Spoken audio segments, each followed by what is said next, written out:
Hello and welcome to this short tutorial video where I'm going to explain all of the Gain and Expo settings to you so that you can fine-tune your control rates if you so need to. So my name is Justin, I've been flying these drones for years now and I'm here to share all of that knowledge with you. So first of all, in order to access these settings, we need to go into the menu system by clicking the three dots in the top right hand corner.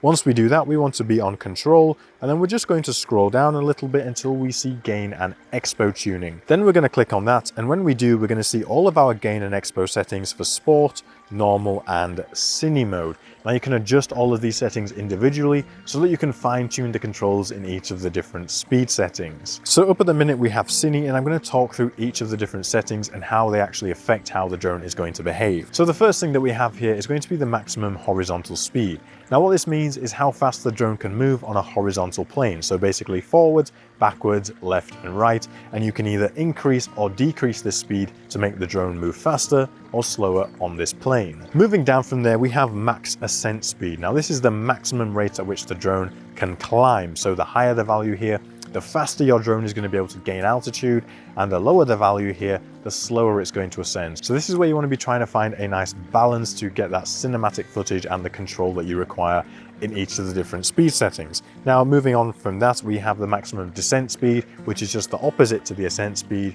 Now generally we want to have this a little bit lower because we're flying down into our own turbulence. So this is why from the factory the descent speed is set lower than the ascent speed. Now next up we have the maximum angular velocity. What this basically means is how fast the drone can spin. Now because we're now dealing with angles, this is measured in degrees per second.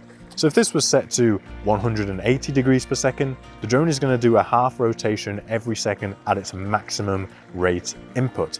Now again, we just want to fine tune this so we have a nice feeling of cinematic control in each of the different settings.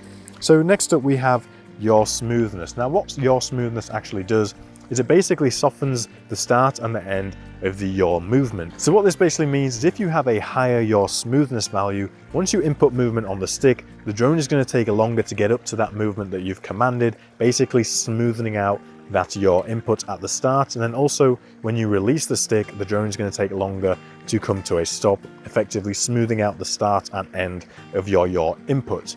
Now if you have a lower yaw smoothness value, this is basically going to take out that softening at the start and ending. So you just want to play with this so you can have a mix of it being precise, but also having a little bit of softness in there to stop things from looking too harsh and jerky. Moving down from there, we have brake sensitivity. What this basically means is how quickly the drone is going to come to a stop once you release the sticks. Now, if you want the drone to sort of be a bit smoother in the way it's slowing down, you can reduce the brake sensitivity value. But if you want the drone to just come to a stop as quickly as it can for sort of safety reasons, which is what I always recommend, then you can just increase the brake sensitivity to maximum so the drone is going to come to a stop as soon as it possibly can once you release the sticks. If you're enjoying this video so far, consider becoming a member on Patreon, as it's one of the best ways to support the work that I'm doing here. Now I also have a complete drone videography course which will take you from where you are now all the way to an advanced drone pilot and cinematic genius. Now it's already transforming people's flying and footage, and it will do exactly the same for you. Now I've also started a weekly newsletter giving you the latest drone news, hot tips and discounts, and you can find all of this linked in the video description. Whilst you're down there, make sure to tap the subscribe button for more videos like this. Thank you for that, and let's get back into it. Moving down from brake sensitivity, we have Expo. Now what Expo allows you to do is either increase or decrease the sensitivity to inputs around the center region of the stick on your drone. So basically what this means is an Expo value of 0.5 is basically going to mean completely linear control. So how far you move the stick is going to directly relate to how much the drone is going to respond. So if you move the stick 50% of its maximum travel, the drone is going to move at 50% of that maximum speed. However, because we're trying to get really nice cinematic footage, we actually want to soften the inputs around the center region of the stick so we can have more precise control with larger movements, but still closer to the center of the stick. This is what Expo allows us to achieve. So in order to increase the sensitivity closer to the stick, which is not something that we generally do, you'd want to push the Expo value to a higher value than 0.5. So if I demonstrate here on the yaw section, we can also see the Expo curves demonstrated on the graph. So if I put the yaw now to 0.5, we can see the Expo curve goes to a completely linear line, meaning we have a linear input correlation to the stick and the drone's movement.